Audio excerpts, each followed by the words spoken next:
Um, Welcome, everyone. I'm Fred Kemp, President and CEO of the Atlantic Council. During the IMF and World Bank meetings, there are a lot of discussions going on all over town. I'm very proud when we at the Atlantic Council actually get the two people that we really want to hear from. And so it's my distinct pleasure to moderate a discussion on multilateralism, on multilateral banks, on the environment around them, with such impressive guests as we have today. It's my honor to welcome Werner Hoyer, President of the European Investment Bank, and Bob Zoellick, former President of the World Bank, a lot of other jobs before that, which I'll go through later, and most importantly, a member of the Atlantic Council's International Advisory Board. I've known both gentlemen for many years and have turned to them for advice and ideas for a long period of time. I want to be sure that before we get going, that I also have a chance to salute the European Investment Bank's team here in Washington, Tom Barrett and Carlota Thendelmoor. They helped to make today possible, and thank you for your great partnership with the Council, and Tom for his thought leadership as a member of the Atlantic Council's Euro Growth Initiative. Today's event is hosted by the Atlantic Council's Global Business and Economics program that is so capably led by Andrea Montanino himself, a graduate of the IMF, where he's a director and also Italian Treasury, and then Marie Kasperic is his remarkable number two. Earlier this week, Turkish people went to the polls in a historic referendum. British Prime Minister Theresa May called for early general elections. This weekend will feature International Monetary Fund and World Bank annual spring meetings, the Global Infrastructure Forum, Global Earth Day, and the first round of the French general elections. And every new day seems to bring another executive order or action from the Trump administration that also shapes geopolitics and economics. So just this past week alone, if you just keep up with the news, we're facing a changing, complex, interdependent world. At the same time that you have run a multilateral organization, Werner is still doing so, one's facing pressing economic forces, rise of populism, and potentially protectionist trade policies, mass migration, climate change issues, slow economic growth, although that's been looking better lately, and income inequality, just to name a few. So all of this demands collaborative, rapid, and global responses. And that's where multilateral organizations and institutions come in, the IMF, the World Bank, World Trade Organization, of course, the EIB. But a lot of people are raising questions of whether multilateralism is at a sort of crossroads. How does it have to change? What sort of forces is it facing? Where does it go next? And so while arguably more important than ever, its purpose and effectiveness are being called into question by rising nationalist trends emerging across the globe. Werner Hoyer wrote a very good piece for us. You can find it on our website, atlanticcouncil.org. And I'll just quote the first line in it and then quote a tweet that you suggest out of it. But the first line is, multilateralism takes up a lot of characters in a tweet. That alone may make it unpopular with some political figures. So that's a very catchy tweet.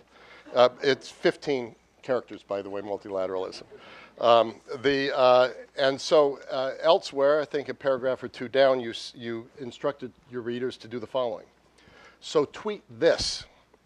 Multilateralism, the bulwark of our world order, promises peace and sustainable development. It's the foundation of our children's futures. 139 characters. So the perfect tweet. Here at the Atlantic Council, we believe in tweets, but we also believe in the power and importance of this kind of cooperation. Our mission is working together to secure the future. It lies at the core of everything we're about. The founders of the Atlantic Council were famously there at the creation, and now the question is, what do we create now? So let me start with a relatively remedial question for some of you in the room, but maybe not entirely. And that is, if both of you could just very briefly describe what it is that is most important that your institutions do. So the EIB, and then, of course, Bob, we're talking about your former institution, the World Bank. So define quickly what it is you do, and then within the context of what you do, what do you think is your biggest concern about being able to continue to do it well? Please. Well, thank you very much for the invitation. It's a pleasure to be here again and to talk about an issue that is really close to my heart. Our bank was founded in 1958 as an institution that was to serve the European Union, which at that time was just the beginning European Economic Community, in order to develop a common market and to level out regional differences in the European countries that belonged to that community. That were 6, the Benelux countries, France, Italy, and Germany, West Germany at that time. And obviously, if you look at the map at that time, there was 5.5 countries in that 6 countries block which had benefited from the Marshall Plan before, after World War II. The south of Italy had not, at least not very much. And the idea was to do something specifically for the south of Italy, and the idea was dropped later to set up a new fund for regions that were trailing behind, and an institution was set up in the form of a bank, but with that purpose, providing long-term financing at that time in particular in order to replace or rebuild destroyed infrastructure. But this has developed now into different dimensions. 30% of our lending nowadays is on SME financing, because obviously we have big problems in the banking setup in Europe to provide sufficient funding for SMEs when it comes to medium-sized loans. But then, of course, nowadays the challenges are with innovation, with infrastructure still, but in a more modern way than just having a new road or a port entry. The transmission of energy, the transmission of information, these are the infrastructure sources which we need to strengthen in Europe in particular. So we are providing long-term financing at a volume of roughly 85 billion euros per year, so close to $90 billion.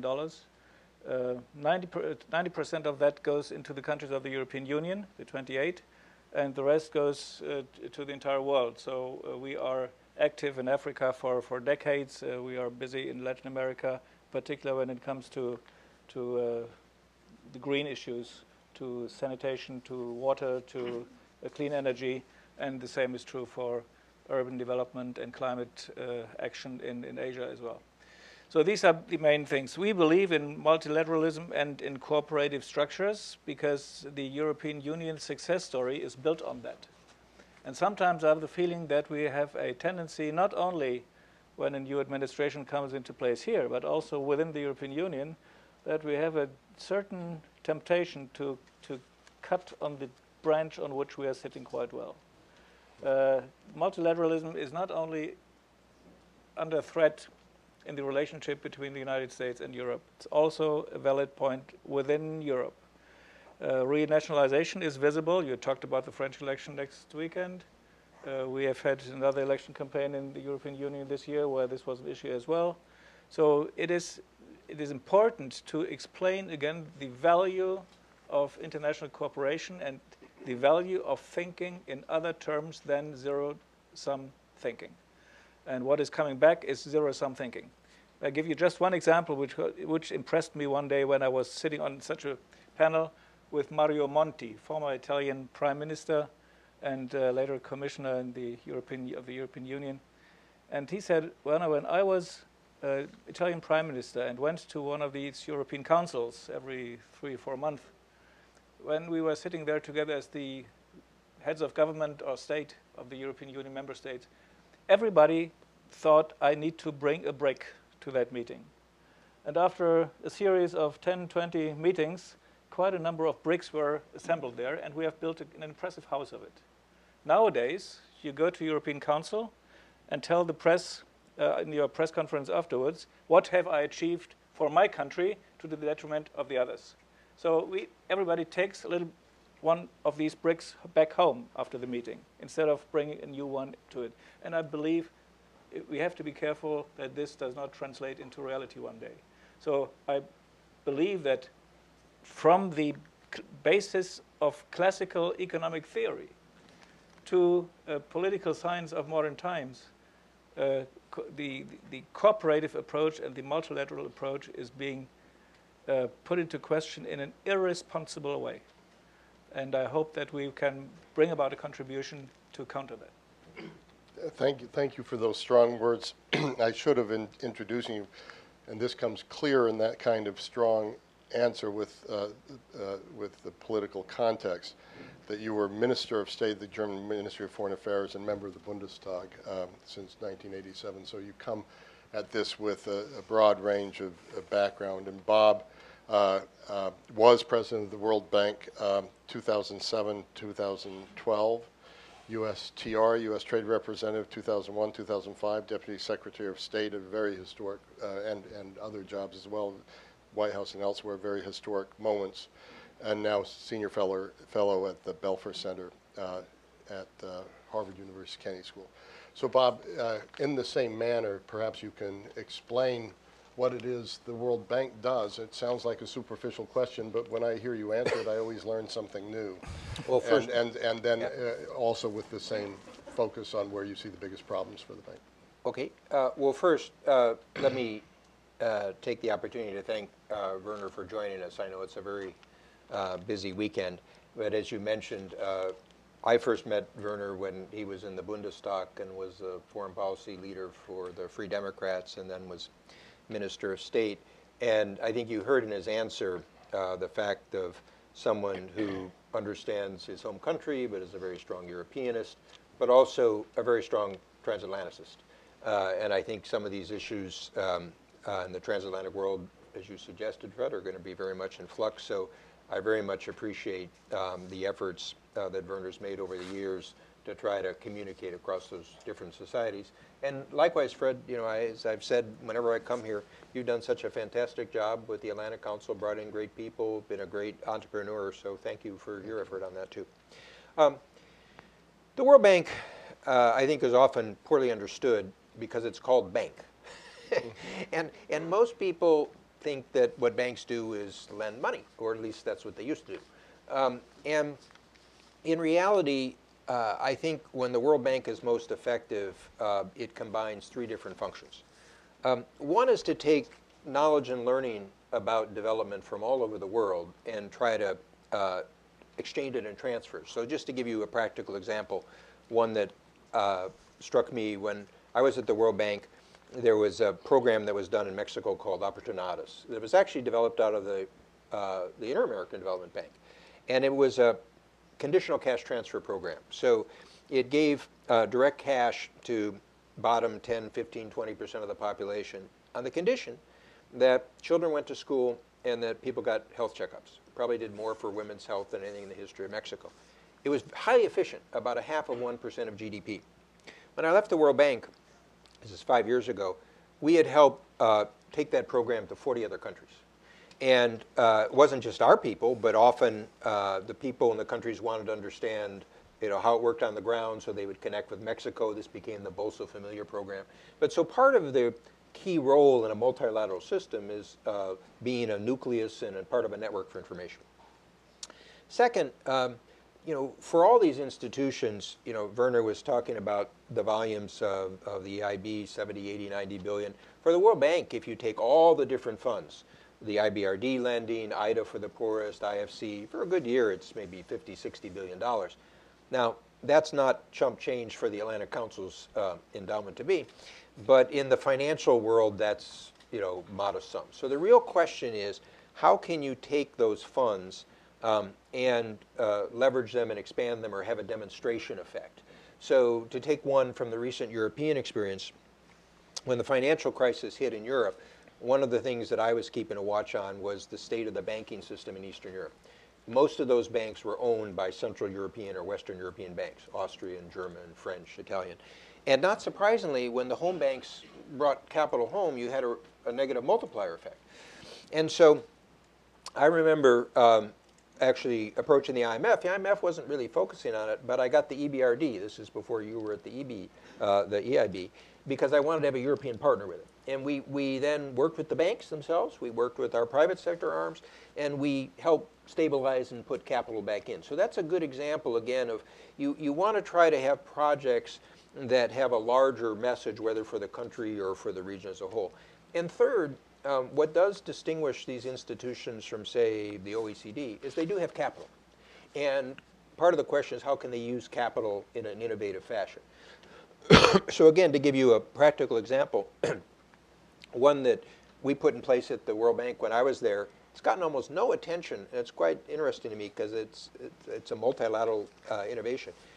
Our returns to IFC, the private sector arm, in sub-Saharan Africa were about over 20%. And we were doing equity as well as different types of sort of bond financing.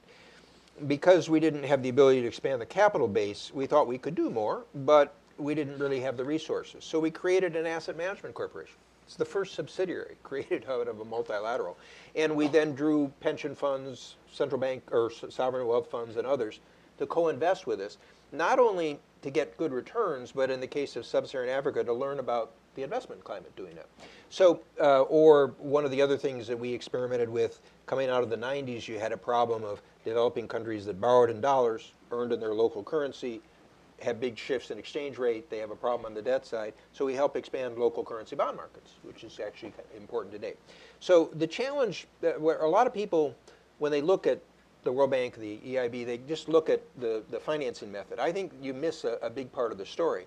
And of course, coming back to your idea of the challenges, you have to keep evolving with the nature of the changes. So when I started at the World Bank, this was 2007, people may not recall, you had a food price crisis. And it had its own policy dynamics where people were shutting off the exports of food products. So we worked with the WTO to try to open those. We actually put together special systems so that countries could get seed and food supplies. The first reaction of some of the World Bank staff was to say, that's humanitarian support. We do long-term development. And my answer was, if we don't get through the short term, we don't get to the long term. So that was then supplemented by the whole issue of the financial crisis. But if you also then take, say, areas where you can innovate, one that we pushed in my time was the notion of gender equality as smart economics. And I found this fascinating because even in parts of the world that may have different views about women's treatment in a fair and equitable fashion, when you made the point that you ignore 50% of your public, you're not going to grow. You could have a rather powerful dynamic about affecting. So you also shape ideas in this. And one that I think will be very important for the future, and we kind of put this as part of an idea of democratizing development, because the challenge for these institutions and some of the criticism they've had is, they're sort of elite, sort of top down. I discovered when I would go to various sessions that a professor would come up to me and say, you've got some extraordinary data sets at the World Bank, but you always charge for them. So I'd go back to my economic staff, and I'd say, why are we charging for them? And it took me about 3 rounds. They'd say, well, we're mashing it, we're adding value. And then I realized it was like a modest budget offset, right? So they got capital, it didn't show up in the budget directly. So we fixed that. And we opened all the data sources. And a number of these went back decades and decades. And then we started to create competitions. So we started to say, look, use our data, Millennium Development Goals, what do you come up with? And it was fascinating because we had things that I couldn't have found if I put people in a room for a year. Different games, different modeling exercises, sort of different sort of geographic mapping exercises. And the next step of that was to work with countries so they start to open up their data. And then combine it with mobile devices, so you start to get some social accountability about what's happening with the projects.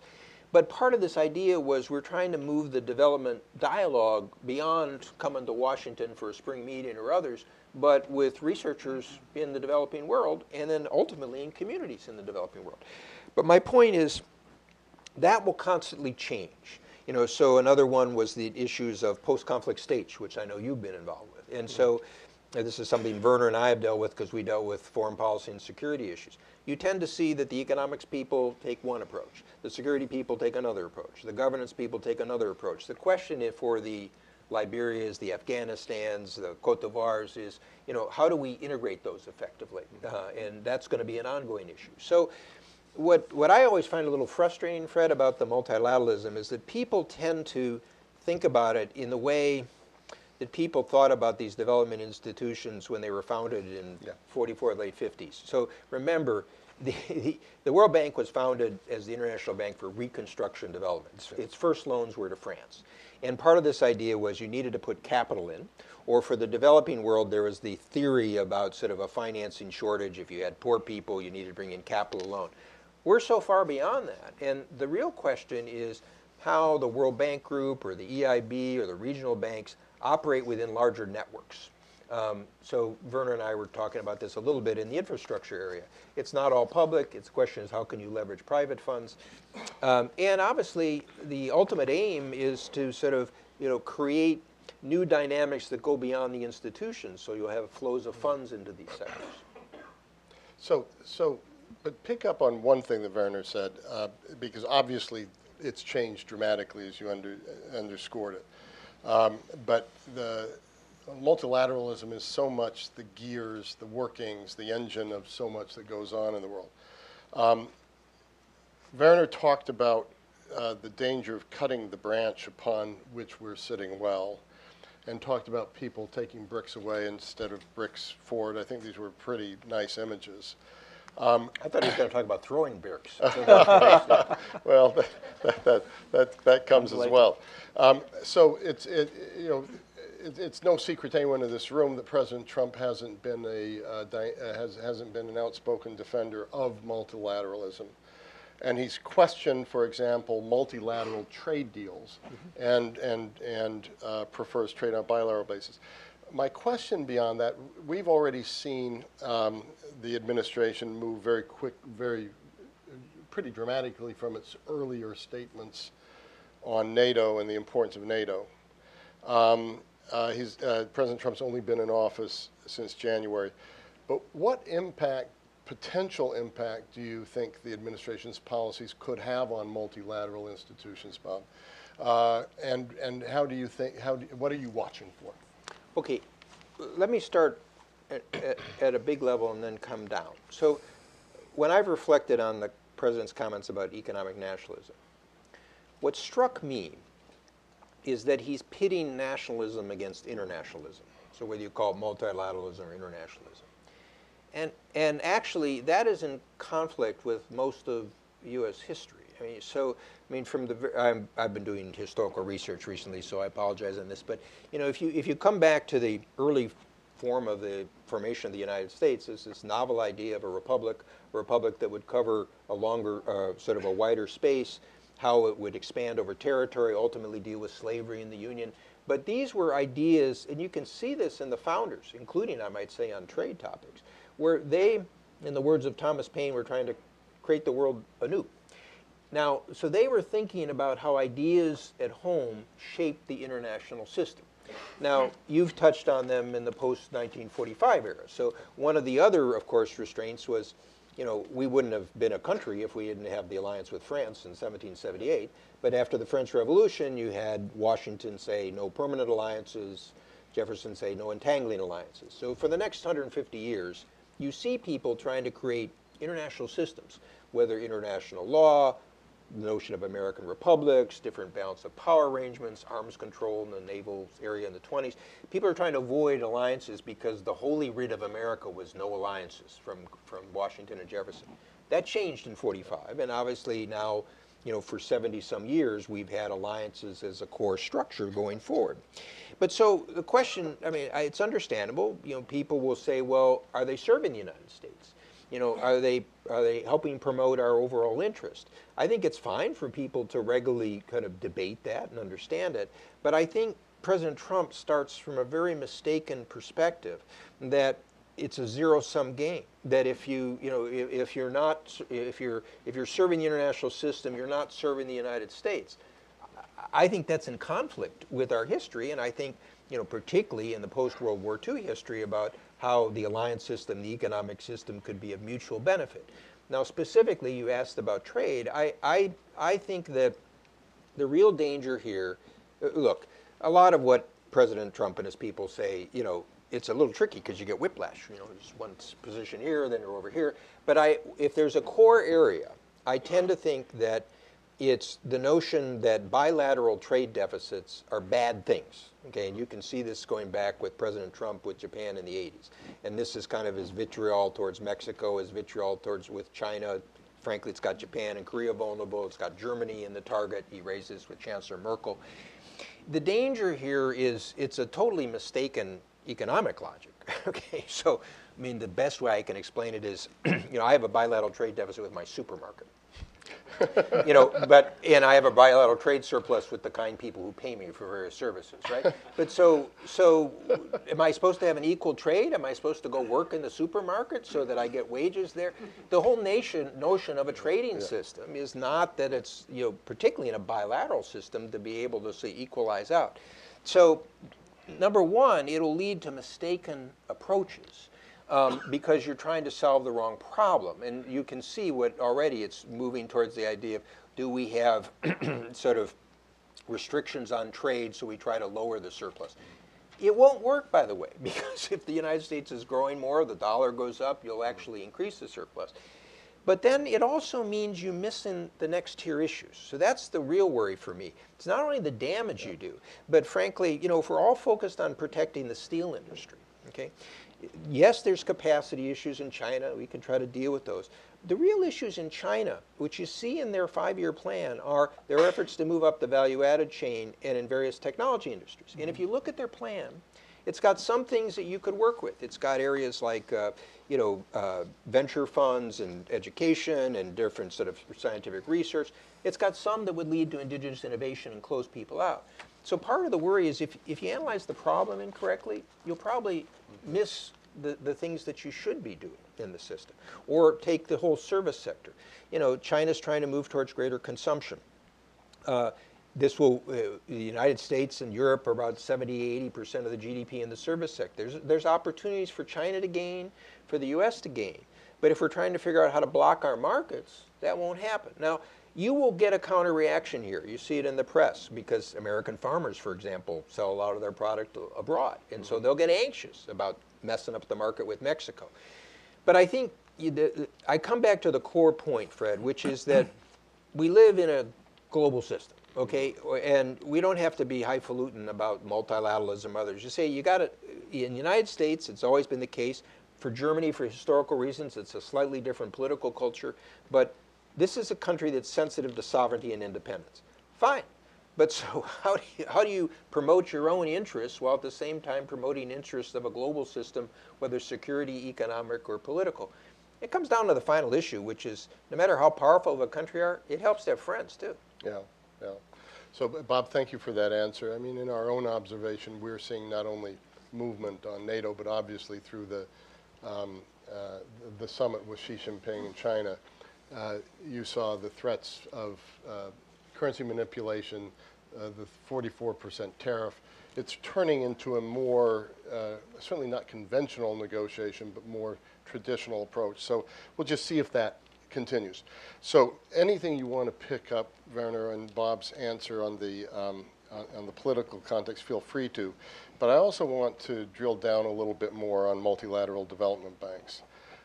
So this has been a linchpin of development collaboration since World War II, as Bob says. So underlying question is are they sufficient? If my numbers here on my card are correct, there are 9 institutions lending $250 billion per year, if that's right. So are there appropriate resources, structures, support in the system? And then after you answer that, I'll come back because I have a couple of questions about some of the directions of the EIB and where you're seeing your priorities going forward. Well, thank you, Fred. Well, obviously, I share what Bob has said about multilateralism. And the tricky thing with international agreements of the kind we are talking about now is that you are easily accused of selling your national sovereignty, of leaving it to somebody else, instead of trying a way to convince people that you are stronger if the different peoples in that group of countries are organizing their sovereignties together. And by simply walking away from such a group of cooperative people, you don't get stronger, you get more lonely. And this is the basic idea, which has something to do with division of labor. Your example about the supermarket shows that. I think it's very productive both for the supermarket and for you, that you do not spend your weekends in that supermarket putting the stuff back onto the shelves. I don't know, I could use a little extra income. Well, it's a little bit on the side is not bad, but this is not really the idea of international division of labor. Now, what strikes me today is that, and we have to see that with open eyes, and listen to what people say with open ears. We have happily subscribed to the Sustainable Development Goals of the United Nations 2 years ago. 1.5 years ago, we were proud to have brought about this Paris Climate Agreement. And now we need to deliver. I mean, it's a huge success to have reached these deals, and now we are going through the valley of implementation. And there we must see two things, in my view. Number one is there is not the slightest chance to implement the Sustainable Development Goals and reach the climate goals if we do not attract more private capital in order to finance the efforts that are needed. And this is something that is daily bread and butter for EIB, because the EU bank is a crowding in bank from the beginning. With 84 billion of lending last year, we triggered an investment volume of something like 260 billion euros. So the multiplier effect is quite considerable. And this must be further exploited, otherwise we won't get to the SDGs. And this requires, I think, a somewhat more courageous approach in the use of intelligent financial instruments in development. And we must get development policies out of the more romantic view of global social policy and develop it into something that develops economic strategies for growth, employment, and poverty reduction in the countries concerned. Then this is, for some of the MDBs, a relatively new area. For us, it's old. When I came to the bank 5.5 years ago, and because of rotation, I had to chair the MDB meetings, I was seen by some as the odd man out. And this has completely changed, because now everybody is seeking ways to get the private sector on board. The second thing is, with all my enthusiasm about multilateralism and the institutions that have been set up, I would not be able to protect these institutions, my own included, from any kind of critical review. And I remember a paper from you roughly 10 years ago where you said, well, the system of multilateral institutions, including banks, requires a thorough overhaul. Has that really been taking place? I don't think so. We still have to be critical and say, where do we internally in our institutions have efficiency gains? And A, by collaborating better, B, by organizing our cooperation with the private and the public sector better. Today, we had an event at the EU delegation where we presented GEMS, that is the Global Emerging Markets data sharing exercise. You began that during your time, and we have now brought it to conclusion. World Bank or IFC and EIB have been the promoters of that whole thing. Meanwhile, most of the international financial institutions are part of the exercise.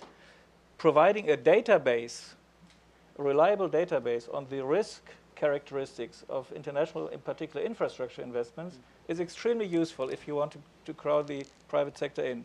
If in addition to that, our regulators finally arrive at a point which I go for 5 years now, develop an asset class for infrastructure which makes these assets easier tradable and exchangeable and marketable, then I think we have done a great thing. But that requires some more creativity and self-critical reflection within the multilateral financial institutions as well.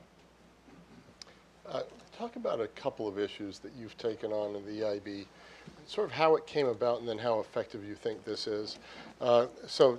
Just picking up your recently established economic resilience initiative, we just launched a resilience center at the Atlantic Council, and one of the issues we're working on right out of the box is migration. And I'd love to talk about how an initiative within your kind of organization can take on migration, boost economic resilience. Put those pieces together with me. And then after that, I wonder if you could talk briefly also about what you're doing on the climate front. Again, interesting to see an organization like your own sort of spearheading and focusing on that as well. But maybe first resilience and migration, then climate. Well, Europe has woken up only 1.5 years ago on migration. Because I remember times when I was still sitting in the cabinet in Berlin, and people were of the opinion that these refugees landing in Lampedusa or in Greece and Lesbos, these were Italian or Greek problems, but not European problems. Well, that changed 2 years ago, yeah. And people finally realized that there is a challenge to be met. And to be honest, as somebody who has been interested in development for many, many years, I found it painful to realize that development obviously only gets a chance when you have this migration challenge to be met now. And we Europeans still believe that we are at the front of the migration challenge. I think 90% of all migration takes place elsewhere. And 90% means in least developed and less developed countries. So this is a chance, in my view, to open the eyes of politicians for the need to be more active on development policy. And I think this is a chance that we must now grasp. We do it with the Economic Resilience Initiative for the Southern Neighborhood and the Western Balkans, because the European Council asked us to do so, and we were the only institution capable of getting that on the ground within 6 months. So this is why it is already existing, and we are going to beef it up considerably now. But we see at the same time we have the European Union's external investment plan coming up, which will be a much bigger volume and will have to be an integrated part with the resilience initiative. And then we are in front of the reformulation of the EU budget for the period after 7-year period after 2020 for the external lending mandate of the bank, which will probably be considerably boosted. These things have to be organized because otherwise we are simply confusing our partners. Who is doing what, and what is the purpose of each initiative. So basically I believe in these things, but I would expect some more coordination.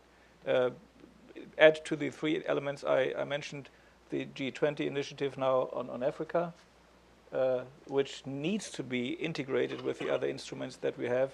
Need to look at what, in addition, G7 is planning now for this region. It is the overall structure is not coherent yet, and that must be accomplished.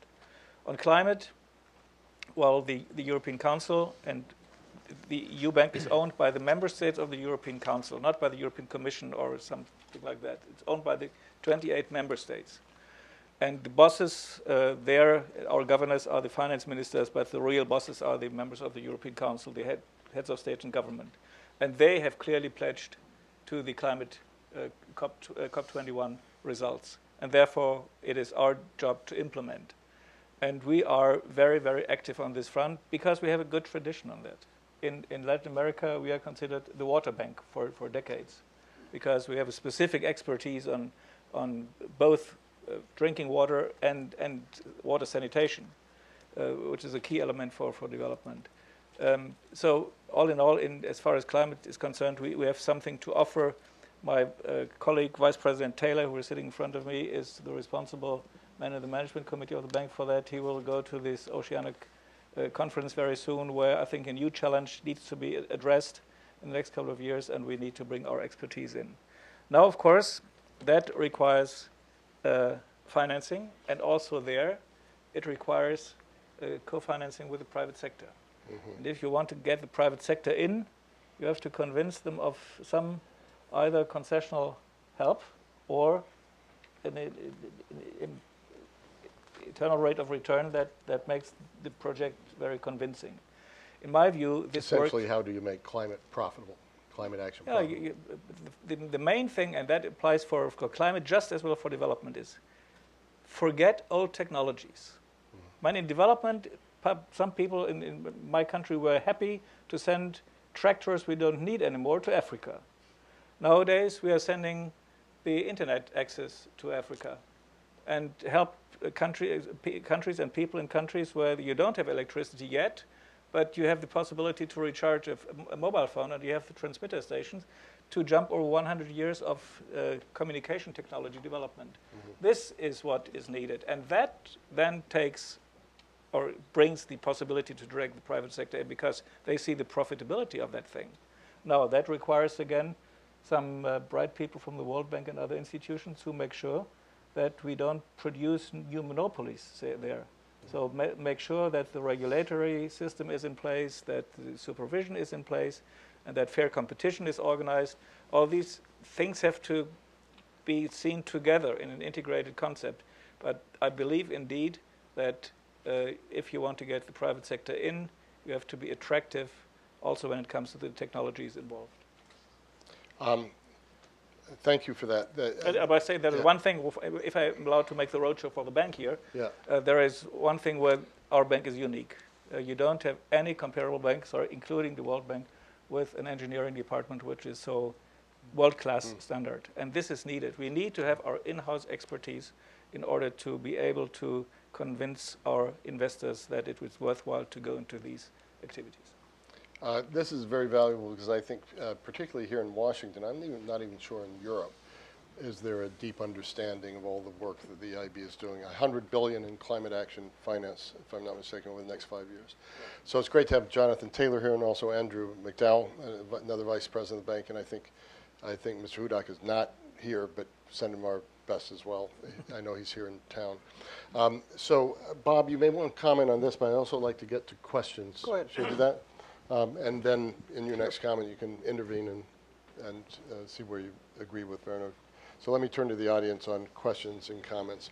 Andrea, why don't you start us? Yeah. And I see two already coming up here. That's great. Well, thank you very much. I mean, it's not strange that on the stage today, talking about multilateralism, we have an American and a European, because at the end of the day, the multilateralism, as we know now, is the result of the transatlantic cooperation. The way Bretton Woods went through was a battle between an American and a British, White and Keynes. My questions for you is, do you see as a way forward for multilateralism the need for more integration of other actors, which are not Europe and United States, China, India, Brazil? How much do you see they are part of the process, or they feel still that they're outside the process? Or on the other side, you think that US and EU will continue, have to continue to lead multilateralism? Thank you. Well, I believe it's more than desirable to keep the transatlantic link functioning. I have the feeling presently it's not fully in our hands, but I hope that with the visit of the President to Europe upcoming, there is an opportunity for our political leaders to be convincing enough on multilateralism and transatlantic cooperation. But in addition to that, I must say I was struck particularly by the farewell to the Trans-Pacific cooperation mechanism. I couldn't believe that somebody would seriously consider that. And I believe that this is a wake-up call for the Europeans. I believe that if I look at it globally, there is still a lot of potential for intra-regional trade and investment and mobilization of resources. This is true for parts of Latin America, for big parts of Africa, and with the exception of ASEAN, also for parts of Asia. Secondly, I believe that the need for the Pacific nations outside of the US to reorientate themselves is an opportunity for Europe, and it should be taken up wholeheartedly, because it's enormous what's happening in China and in India and in other parts of Asia. And I think the Mexico shock will be felt in Latin America and Central America very strongly in the next years and decades. So the Europeans, probably most of them, regret that the present policy of the new administration leads to these results, but at least we should make the best of it. But I think on the other hand, it is too soon to give a judgment, because I believe in learning curves, and I believe that at times where most of the upper floors of the ministries in Washington are not even full of people, you cannot expect to have a coherent and consistent policy. And that goes beyond tweets. So I have three thoughts on this. First, I think it's useful to think about all these ideas as a network as opposed to hierarchies. And there's the private dimension, there's nonprofits, there's different regional organizations. In the area of trade, echoing what Werner said, one of the reasons that the Doha round failed was that the basic model for the old GATT and then WTO negotiations was that the US and Europe, to a degree Canada, Japan, would agree on various liberalization, and developing countries, until the Uruguay round, didn't have to do much. That became politically unsustainable by the time you start to have the rising middle-income economies, whether they're China, Brazil, or others.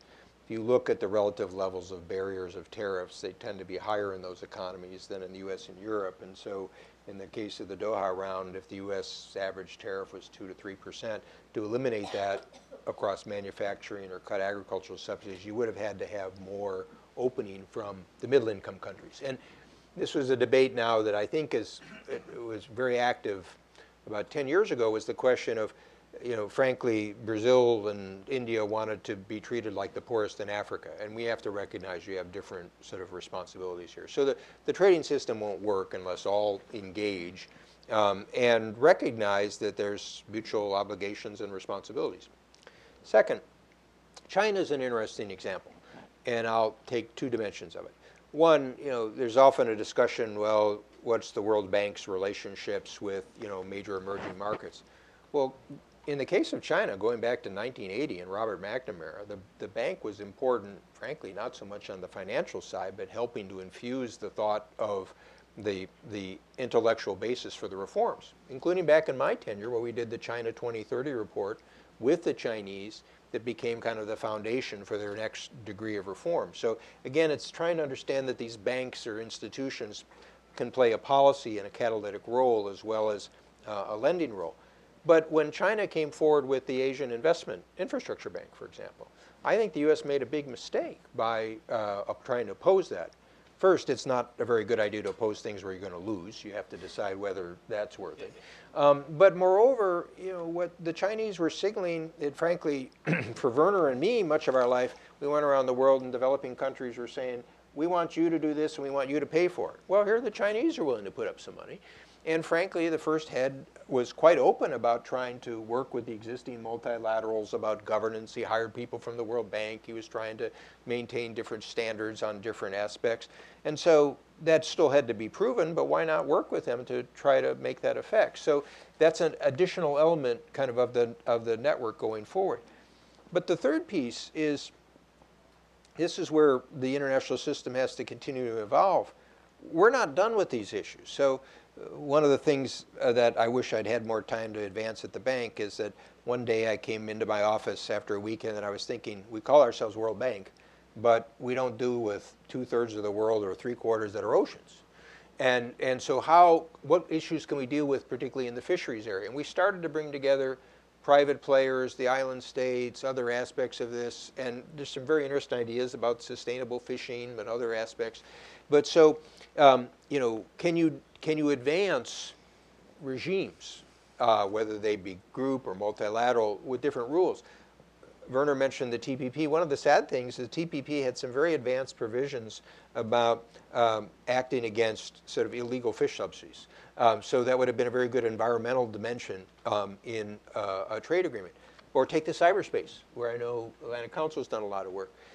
In some ways, cyber is an intellectual challenge like nuclear weapons was in the 40s, where people consider them bigger bombs or bigger artillery shells. And the question is, you know, some people think that there's a direct parallel with what was done with the nuclear world. Having looked at what Joe Nye and others have written, I don't think that's the case. But we're going to have to create some system of whether deterrence, rules, other aspects, whether it's commercial cyber, whether it's going after somebody's infrastructure, civilian infrastructure. And I'm not suggesting that it can all be done through an international law regime. It has to be also done with the ability to enforce it in various ways or deter it. But so it's just common sense if you think about it. In the international system, we're going to have more things that interconnect us. And again, there's a slightly different mindset on this in Europe than there is in the United States. But even in Europe now, it's being challenged.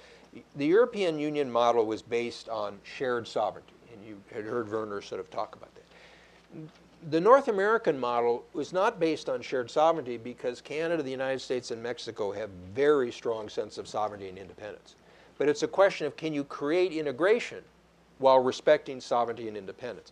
And if I were going to make any guess about kind of the so-called populist nationalist movement over the past couple of years, I think part of the challenge for Europe, too, you can see the debate, is how do you respect that sort of national independence and sovereignty, but still realize you have to integrate in systems, whether it's trade, whether it's development, whether it's environment, biodiversity, oceans, or cyber. So Bob, I'm going to pick up 2 or 3 questions as we get into what probably will get close to a final round. We've got about 15 minutes left. But I don't want to miss the opportunity with you here and having coined the term, if I'm not mistaken, responsible stakeholder. Mm-hmm. So now you look at AIIB, you hear Xi Jinping speaking with the keynote at the World Economic Forum. Is it happening? Are the Chinese becoming a responsible stakeholder, or do we need to worry, as everyone seems to be doing right now, about the future of the quote-unquote liberal international order? Well, we ought to be worried about it, yeah. but part of it is, you remember the context of the speech was in 2005. I was trying to get a sense. The U.S. policy had focused very much on bringing China into the WTO, which was completed in 2001. And whether it was the business community or the Congress or others, that was an integrationist strategy. What I was trying to do with responsible stakeholder was communicate to the Chinese that the international order that the United States and Europe, Japan, and others had created over 60 years had served China pretty well. It would actually help China's growth and success and modernization. And now China needed to assume responsibilities in that system. I didn't say China was a responsible stakeholder, right. So that should be kind of the goal and aspiration. Now, of course... And that's behind my question, is have they become what you wanted them to become? But the other side of that is it's a little bit the AIIB, is that obviously if China's supposed to follow the rules, they have to have a role in making the rules too. Yeah. You know, and so that affects these institutions going forward. I think the story is mixed. Mm-hmm. You get a lot of criticism, you hear it in the U.S. of all the things that China's fallen short on. There's no doubt that they are. But there's a lot of, if you think about, the Chinese effort in the course of the financial crisis to sort of have a expansionary program to keep the system going. If you think about what China was doing with its exchange rate in the 90s, some of the exchange rate adjustments that they did sort of under Paulson's period. If you're in the environmental area, I'll tell you it's a huge issue, which is that China's just agreed to ban ivory sales. And if you're concerned about elephants, that's a big issue. My point, and by the way, you had actually public groups do this with shark fins and others. There's security questions, of course, that sort of are where I think you have tougher issues. And the question is, a big open question on the table is, does China want to become the regional hegemon in the Asia Pacific? Or is it willing to work within the order while having its interests taken care of, and not just the United States, but Japan and India and others? Those are very much open questions. But what coming back to your point about the bilateral trade deficits, what's a little frustrating on this is that, look, there are voices in China that want to have a market closed to itself, or they want to take advantage of the system. But there are other voices that recognize that they've engaged pretty effectively in the international system. And so, but you have to figure out how to try to find win-win solutions. So this comes back to, right now Xi Jinping does not want to have a conflict. I mean, he's in the year where he's trying to get the standing committee for his next 5 years. He's in the midst of a very complex sort of international economic reform. And I think you saw this with the meeting that they had in Mar-a-Lago, where, frankly, I think the administration was unprepared, but the Chinese said, oh, we can do a little bit here or there, and so on and so forth. But, you know, let's take North Korea as an issue. I forecast, whether it was Hillary or whether it's Donald Trump, that the U.S. administration would say to China, you go fix this, okay? And that, frankly, the real issue here is either China can't or won't, because the question is it willing to destabilize the North Korean regime? And I don't think it is willing to do that, but there's lots of other things that you can try to do. So part of the problem here, in whether it's a world of tweets or sort of general sort of statements, you know, this won't work, so on and so forth, is the devil's in the details of this stuff. And frankly, you're trying to find the details where you have some commonality of interest, but you also use your leverage and push and recognize that if somebody doesn't something, that's going to create a problem in some other dimension. But you need to know what you're doing, and by the way, if you're the U.S., it works better if you got other people on your side. Yeah, yeah. So let me pick up a couple of questions. I thought I saw one here, no longer. Okay, back here, and then in the front.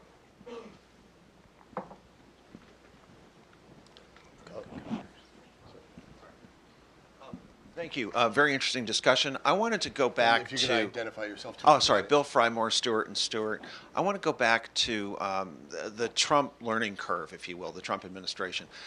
I'm a glasses half full type of guy, and I do see. Sometimes I think we're too focused on the tweets, too focused on the executive order of the day. If you look at the meetings that are going on downtown right now, World Bank, IMF. Steve Mnuchin is going to do a public appearance there. Steve Mnuchin's doing all sorts of bilateral meetings. He's very active. Cohen's been very multilateral. It seems like the multilateral forces are actually on the ascent. So and you look at the big issues like NAFTA, it seems like there's a chance that the TPP type innovations such as digital trade, such as IP, are going to be incorporated into the NAFTA. Donald Trump will probably have some issues that he needs addressed for his base, but maybe he's taking care of his base with these unilateral actions currently in this sort of strategic pause period, if you will. But as the learning curve gets stronger and our forces get stronger and we contribute to that, and people like Bob especially, isn't there an optimistic scenario here that we're missing? And even with China, the fact is that maybe it's a competition of multilateralism with China that could prove to be quite interesting. Donald Trump likes competitions with China. Let's have one. Thanks for that question. Let me pick up maybe one or two others and then go back to the two of you. So we'll park this question. And I would also maybe for Werner and both of you really, part of it is a Trump question. Part of it is obviously what's going on in Europe. But beneath this is a trend of populism. And so it's not optimistic or not optimistic about multilateralism in general. It's also where is populism going, because populism is scapegoating multilateralism to whether deserved or not. But let's come back and discuss that as one of the closing discussions, please. Thanks, Rhoda. Rod Collerina, AIC Investment. My question is with respect to this GEMS data sharing best practices. Recognizing budgets and systems integrations are very different. I was curious as to, was this viewed to be very much international cross-fertilization best practices, or was it much more of a continental type of sharing system? And unless I see another question, we'll pick up one more, and then this will be the last question, and we'll go into a closing round, please. Thank you. Hi, Philip Burke with Apache Capital. My question is on the environmental side, and I wonder if you could maybe say a word about the different approaches that may be available from multilateral and financial institutions to address problems that so far are not being solved. In particular, the approach so far has been, let's fund organizations or projects that are pro-environmental rather than having a stick, rather than trying to diminish the incentive to pollute. And we don't address really any other problems that way. If somebody is robbing us, we call the cops and the robber gets arrested, right? Whereas if somebody's polluting the air, well, maybe we won't fund them this year. Let's fund somebody that build solar panels. And I'm just wondering if the way this approach, if we think about the result of this approach and what little time we have left to solve some of these environmental problems, do you think that there may be, is it possible that we could have a change of course and try to find a little more stick and a little less carrot for those who are doing the right? So Thank you. we don't have a lot of time left. Those are three pretty meaty questions. I'll start with Werner and then close with Bob, and just take whatever piece of these that you'd like. Well, to the last question, I think it's always a question of balance, and I think you need both. But you would not, in the law enforcement example, you would not refrain from educating and teaching people and showing them better ways to behave, and concentrate on the oppressive side only. You would always do both. And I think in environmental, you need to have the stick and say, well, this is not allowed, and this will have consequences if you do it. But on the other hand, educate and incentivize people in order to behave responsibly. Second question on the issue of the learning curve. I think the relationship between the European Union and the United States is of such overriding importance that we can only hope that things will settle soon as really the teams are in place and the first shocks have been digested. But I mean, you should not underestimate the rhetoric which comes across, and that is terrible. If you say it's America first and I have an American agenda and nothing else, and people tend to believe that. And they say, well, this is departure from international responsibility sharing, and I hope this will not be the case. So we'll see that. My optimism is almost unlimited, but it's tested here, to be honest. In that context, can you give 2 or 3 sentences on potential impact of Brexit on EIB? Well, the Brexit decision is a mistake of historical dimensions, but it has been taken by a majority of the people in the United Kingdom, and the government is driving the country more and more into the situation where there is no way back. So we have to see the facts. For the bank, this is not pleasant because we have a fantastic portfolio in the United Kingdom, and in particular, the United Kingdom is a very, very strong partner on some of the key issues of the bank, on the climate question, on development, and in innovation. Renewable energies. So I regret that very, very much. Now, the United Kingdom is a strong shareholder. It's the same size of shares France, Germany, and Italy have. That's 16%. That's not insignificant. And for a balance sheet of roughly 600 billion euros, this is substantial. On the other hand, the paid-in capital of the United Kingdom is relatively small, because all in all, this bank miraculously makes huge amounts of international investment out of almost nothing. So what the United Kingdom can get out of that is pretty limited. And on the other hand, and our shares are not tradable by statute. And at the same time, the United Kingdom is also participating on the debt side because we are always proud to say we are the biggest multilateral lender in the world. Unfortunately, we are the biggest multilateral borrower as well, because we finance completely by the capital markets and we don't have any public funding in the European Union.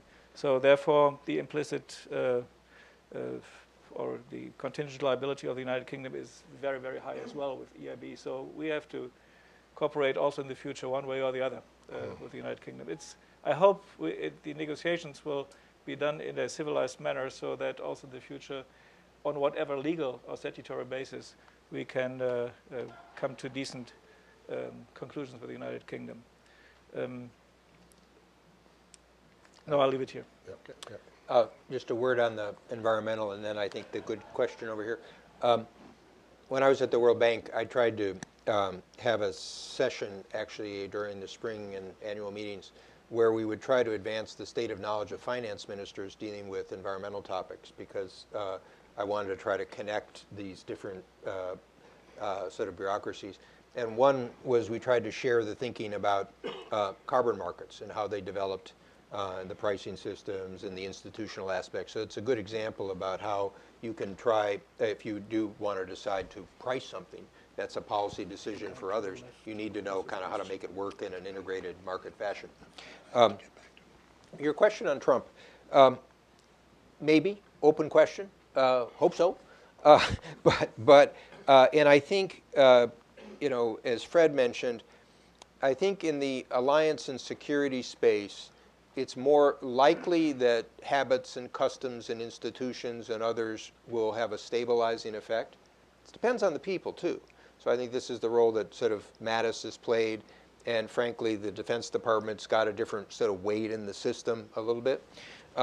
But withdrawing from TPP, as you heard from Werner, that's a big deal. I mean, I spend a lot of time in Asia, and it's incomprehensible to people. And people already are saying, well, if the U.S. isn't going to engage in this region, we'll have to recognize China's leadership and the weight and gravity. So that's a serious step back. You talked about NAFTA. It's a big open question. This Tuesday, Trump, again, when he went off his script, you saw the true Trump, okay? And basically says we need big changes in Trump, or it's time, or NAFTA are going to get rid of it, okay? So if we're thinking strategically, there's been a huge transformation of the Mexican-U.S. relationship starting from the mid-'80s, over 30 years. So a country that, lost a third of its territory to the United States and always wanted to keep its distance, frankly, became a very close partner of the United States. And, if I were going to ask what's the strategic objective of Trump's policy today, I would say it's to elect López Obrador, an anti-American, pro-Castro populist, in 2018. And that ain't smart, okay? So that's a question mark. Someone like Secretary Mnuchin, competent, talented person. Here's where the test will come. I cringed a little bit when the Secretary of the Treasury is in Europe and can't make a statement against protectionism. I mean, look, different agencies do, commerce secretaries traditionally, but Treasury Secretary is supposed to be the bulwark there. So one of the issues, which we'll find out, is, whether Mnuchin will stand up to Trump on some of those topics, right?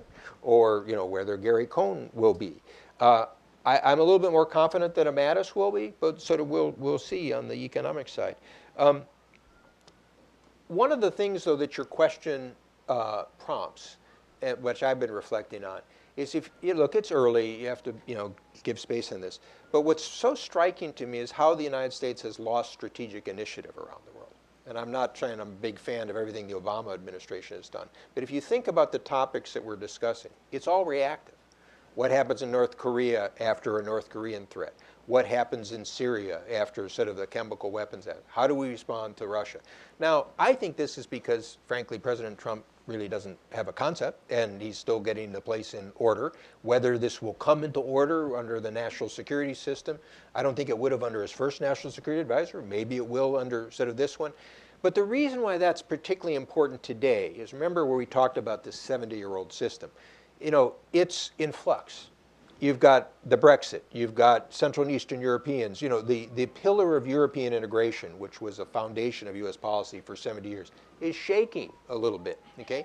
In the case of the Middle East, you have a total breakdown of the state order now in tribes and sectarian strife with neighbors interfering with it and trying to get their local hegemonic position. You got the rise of China, and by the way, we're now screwing up North America. So those are four pillars of the system. And again, this is where the American nationalism does come in. While I believe Americans need to work with others, in the system which I grew up in and worked with, the U.S. does have to play a certain leadership role. And if we're not taking the strategic initiative, either somebody else will, or you're going to move to more of a system of disorder. Last point, however, and this will be the real test, and I mentioned this to some foreign friends coming to the United States for this meeting or others, this is where you really need to kind of recognize the separation and shared powers of the U.S. system. So it's not just the presidency, but it'll be the role of the Senate, the House, the governors, and so on, and the private sector and the broader society. So I was telling Werner earlier this week, I was speaking to the Minnesota Economic Club, because you actually got a very strong both business and social and university community there, and they don't want the United States to turn protectionist. And so part of it is, how do you talk about some of these issues? And so for the people from outside the United States to come, and I mentioned this to Werner, I thanked him personally, this is actually not a moment of retreat, but actually to engage the diversity of the American system, and maybe it'll turn out as you hope. But part of, my role in life is to make sure I don't like to take good things for granted. So I'd like to raise a hand and say, well, this one's a little worrying to me, so maybe we can make a correction. Hey, thank you, Bob. I apologize we didn't get to one of the questions, but we've run out of time. I think this discussion provided all the sort of strategic and intellectual range that we expected that would come from, so thank you so much. And also some rich images. You had the perfect tweet that we were able to read out. The cutting of the branch you're sitting on, which we have to watch out not to do, and putting bricks in and not taking them out. A really rich understanding of what the IEB is doing, what the World Bank and all the changes it's undergone over time, a little bit of historic reflection.